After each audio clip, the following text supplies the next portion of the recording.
Hey, I'm Ali Hassan, sitting in for Elamin Abdelmahmoud. This is Commotion. It's been a little while since we heard from Lil Tay, but if you remember who she is, you knew that this quiet time was not going to last forever. Lil Tay is going viral again for launching an OnlyFans account days after she turned 18. Kat Tenbarge is here with the reaction and the backlash to Lil Tay's OnlyFans era. Welcome back, Kat. Thanks so much for having me. Thank you for doing the Lord's work in this regard here. For those who don't know, I should just give a little debrief here. Lil Tay is the Canadian-American former child star who again made headlines a few years back when a post on her Instagram account falsely claimed that she had died along with her older brother.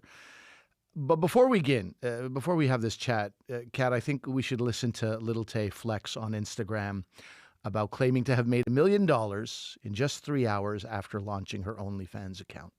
Absolutely.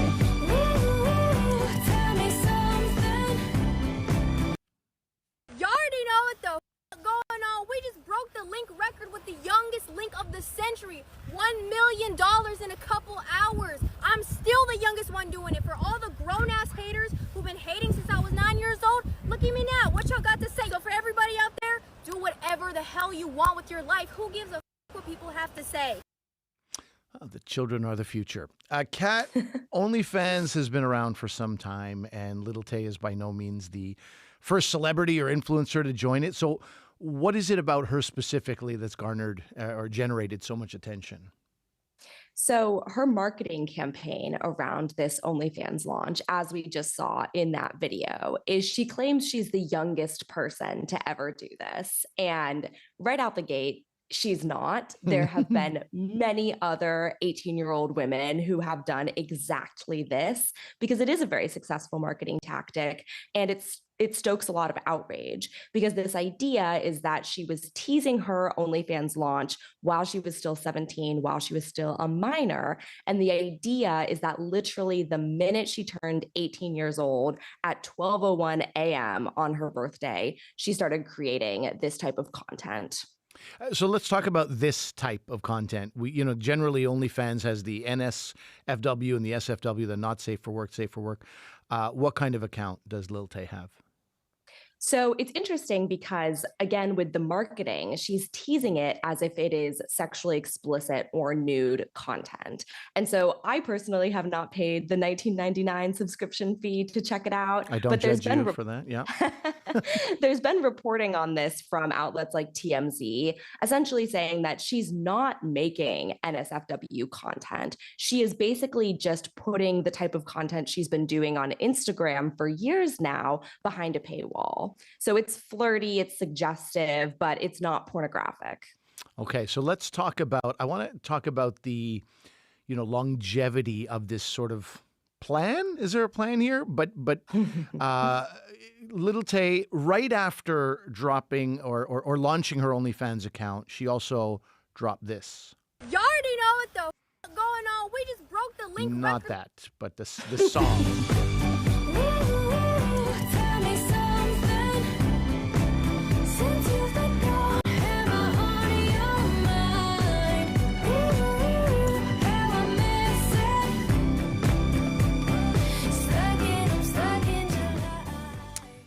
Stuck in July, a new song by Lil Tay.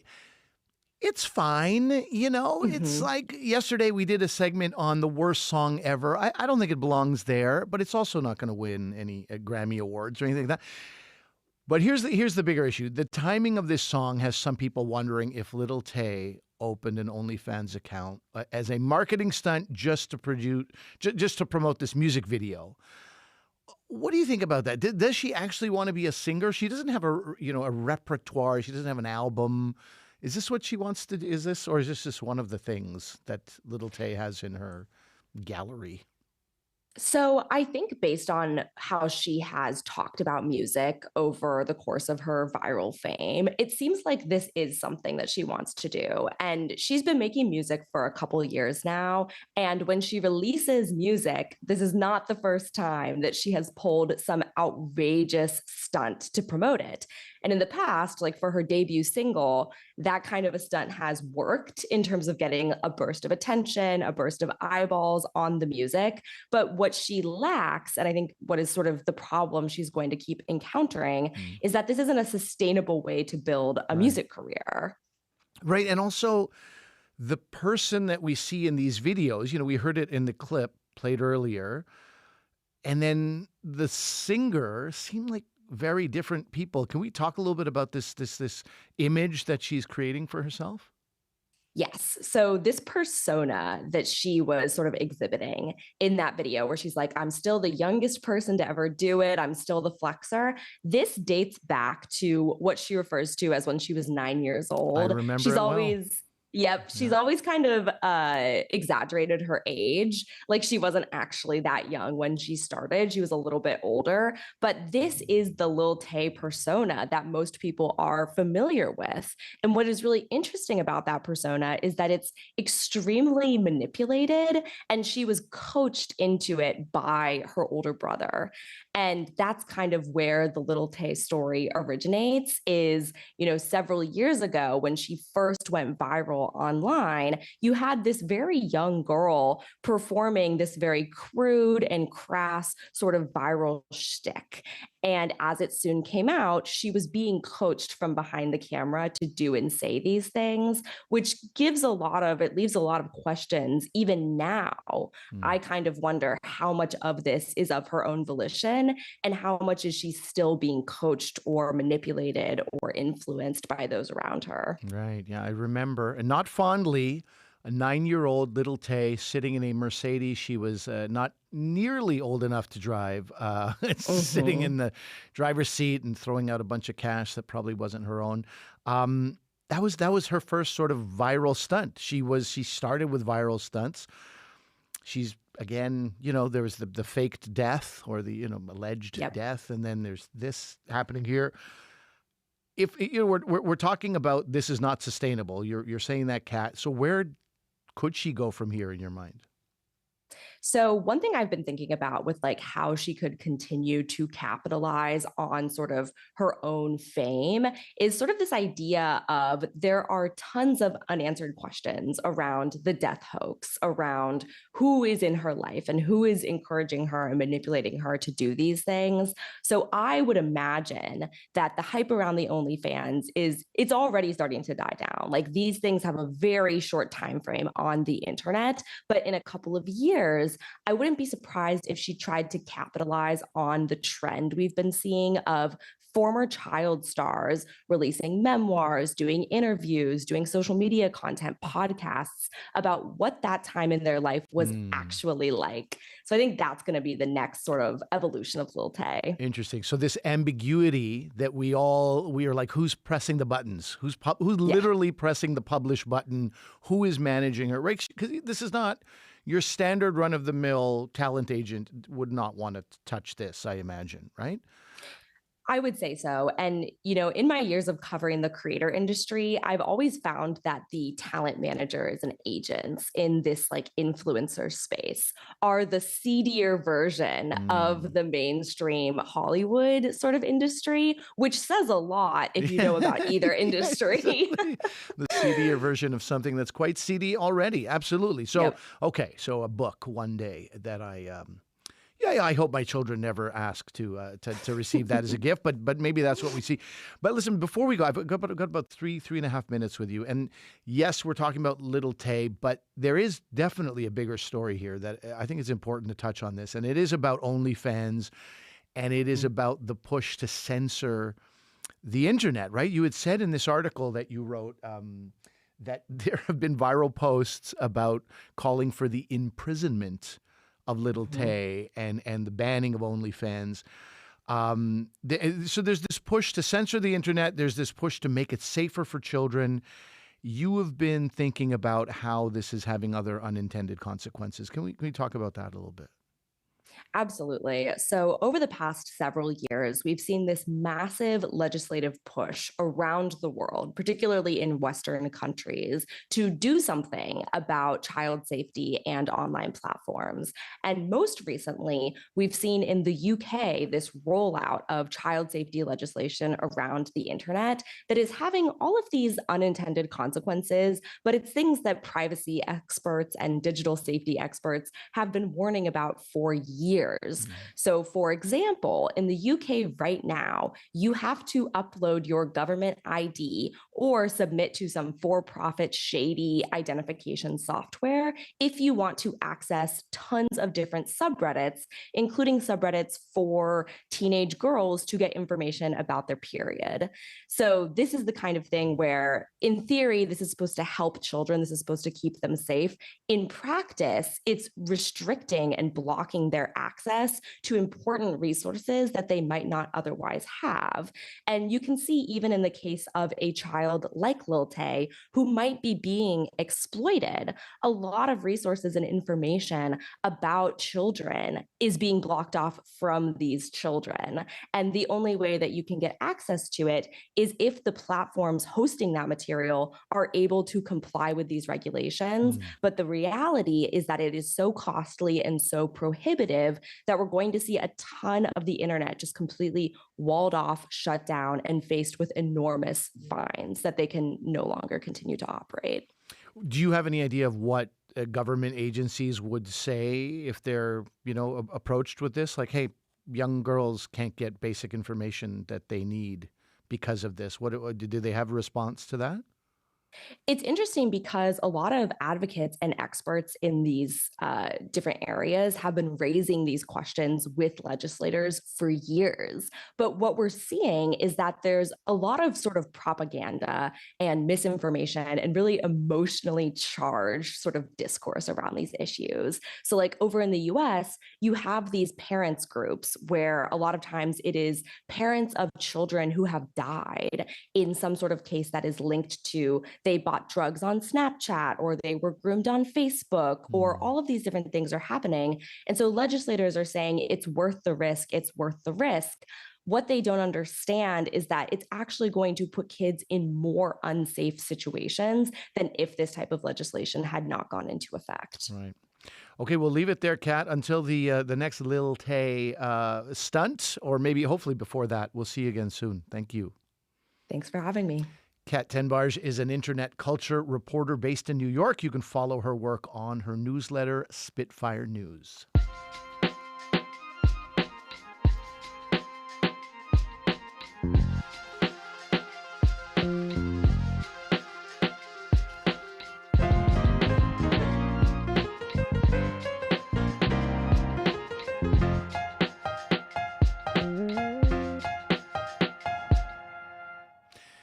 I'm Ali Hassan, sitting in for Elamin Abdelmahmoud. So we talk a lot on this show about the importance of cultural representation in film, in theater, on TV. But what happens when an Indigenous playwright writes a play about an Indigenous couple, a theater company wants to produce it, but there aren't enough Indigenous actors available to star in it? Should the show go on with non-Indigenous actors, or do you scrap the whole production? Playwright Drew Hayden Taylor knows this all too well. Drew, welcome to Commotion. It's great to be here. So last week you wrote this essay for the Globe and Mail about an upcoming production of your play called Crees in the Caribbean, getting canceled due to lack of age-appropriate Indigenous actors who are available to play the main roles. But I understand that since you wrote that piece, a little bit of hope, a little ray of hope, things have changed. Can you tell us what happened? Well, yes, Lighthouse Theatre in Port Dover plans to produce my play Crees in the Caribbean. And the two leading characters in the play are a Cree couple in their mid-60s.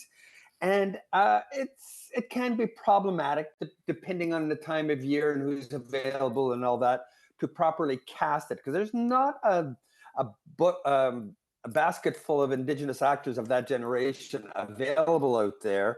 And Jane Spence, the artistic director, told me that she might have to cancel a production because she couldn't find anybody. And that, as I said, hit a nerve with me as a playwright, as an Indigenous artist, as an Indigenous activist, that I wrote an article about it, as I do about all things that annoy or puzzle me, or any of a number of different things. Sure. And so I wrote it, and the day it came out, she says, "Oh, by the way, there's the play's on life support. We managed to find a Native actor who can do it. Now we're trying to find confirm a Native actress to do the role. So there is hope at the end of the tunnel. I believe she's making an offer to 2 actresses this week." Oh, very nice. Okay, hopeful for that to go in a positive direction. When you were told that the play was in jeopardy because of casting issues, what was your instinctual or initial reaction to that? Well, this isn't the first time it's happened to me. There was one production of that play some time ago that was indeed canceled because they couldn't find people of the appropriate age for the role. Now, I've done other similar plays in the past. I did an elder's love story farce comedy called The Buzzkin Blues, with 2 characters in their 60s. It had been produced a few times, and it had been, you had to sort of look long and hard, but we always found people to do the role. But I guess right now, and keep in mind, this is for a production that's happening in 1 year's time, in 11 or 12 months. So one of the things Jane did and was urged to do in order to hopefully avoid this whole issue was start her search substantially before the actual production. So in this case, it seems to have worked out. But when I heard this, I was like, oh, not again. Because as I said, I missed one production. And with other productions like that, there's a very popular Indigenous play called The Res Sisters, which I believe has 3 actors in their 60s, 3 characters in their 60s too. And it's always been a bit of an issue to find age-appropriate actors for these roles. Drew, what are your thoughts if somebody asks you what is more important, that the story gets told or that the casting is 100% accurate or precise? Both. I don't think the 2 are mutually exclusive. We have spent, speaking as an Indigenous person talking to you from a First Nations community, we have spent, the last 30, 40, 50 years trying to get our voice and our representation included in the larger dominant culture art community. And I think right now we've got not glut, that's a bad term, but we have numerous Native performers in their 20s, 30s, and 40s and approaching their 50s. And I think now we just have to, we're getting into those actors in that later phase of life. So I think it's both important to get the story correct and to get the right perspective, the right age, and the right performer for each role. Yeah, I can actually relate to this on some level. As a South Asian guy, there was a role on a show called Run the Burbs, a show that was on the CBC, and they were looking for somebody to play 60 to 65, an older father. It's a pretty shallow pool in the South Asian community, and also you add to that comedy, somebody with comedic chops. And I was very lucky that I was in this shallow pool, and in the end, they were like, well, he's got the comedy chops, but he doesn't look like he's in his 60s. So I'd spend an hour in the chair every morning getting grayed up in my beard. The beard now doesn't need as much gray, but 3 years ago when we started the show, it did need, it was about an hour every morning. Well, that's the option right now. You take an actor in their 50s, and I think that's what's happening. Yeah. And you age them up. You give them a little gray in their hair. For the female roles, not so much the graying of the beard, but you do try and make them look older and fit them into that particular scene. I have no problem for that. I mean, the other possibility, much like you, is like I'm 63. I could start acting, start a new career as an actor and take up all these roles. But then again, I don't think anybody seriously wants that. I don't know if that's true, man. You know how many stories there are of people who started in the mailroom and then they're running the company. You've done every role imaginable except get on stage and actually perform. Maybe it's your time, Drew. There might be something to take from that. Well, I always tell people the last serious acting I did was in my 20s and 30s in singles bars. Yeah, exactly right. Little did you know that was your open mic. That's training. That was the training. Yes. You mentioned that this was a play in Port Dover, and you mentioned that this has happened more than once. Is it a fairly widespread problem in Canada's theater community? This idea of finding age appropriate actors. I don't think so. I think this is just the perfect storm of a number of different issues, of possibly other productions somewhere else. Summer is the time for film and television shoots too. From what I understand, talking with Jane Spence, the artistic director, almost everybody she contacted was involved in a film or television project, which, as I'm sure you know, is about a quarter of the energy and 4 times the pay. Yeah. In fact, she told me she contacted the agent of one prominent older Native actor, and the agent actually laughed at her. The laughter being like, as though my client would ever do. You can't afford my theater. client. You can't afford my client. Got it. Yeah. So there's an affordability, and even if you can afford them, there is their time, right? They're busy doing other things. I mean, let's look at we're talking summer theater, and that's basically going to some far off place, some distant place away from your home for 6 to 8 weeks, where, when you're, depending on where you are, I'm exaggerating a bit here, but sleeping on a hardwood floor, surviving on hamburgers and French fries, all that sort of thing that you can do when you're 20 and 30, maybe even 40. But when you reach a certain age, the idea of, again, sleeping on a floor, sleeping in a different bed, bad diets, all this sort of stuff is not as enjoyable as it once was. So I also kind of understand that. You touched as somebody on who's 63. Right. The couch surfing days are definitely over. Once you reach a certain point, once you felt a hotel bed, you're like, I can't go back to couches. And an ensuite. And an ensuite bathroom. I want to ask you this as we wrap up. You've worked as a writer, playwright, and artist in many different milieus, and you touched on this in the Globe Mail article. How is this situation, or is it influencing the kinds of stories that you want to tell in the future? I mean, does it change what you create? I don't think so. As I said, I've written another Elders Love story 25 years ago where it wasn't such an issue then. I have a new play coming out in Winnipeg in this winter, and there's a character in it who's in her mid-60s, and they've had to age up an actress. I think, as I said earlier, I think right now it's just the perfect storm, for lack of a better term, where a whole series of things have happened, sort of limiting the availability of certain performers. I have not, in my travels, found this to be a perfect or a permanent or constant issue. Don't forget, there's a very popular play called The Res Sisters by Thompson Highway, where 3 of the actress roles in it are of older women in their 60s, and you have to hunt, but usually it's never been a problem. That play has never been canceled due to a lack of performers.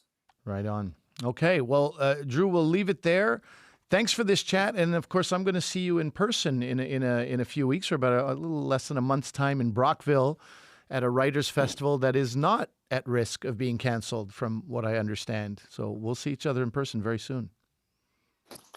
As we say in my reserve, grazie. Grazie. Drew Hayden Taylor is an Ojibway playwright from the Curve Lake First Nations in Ontario.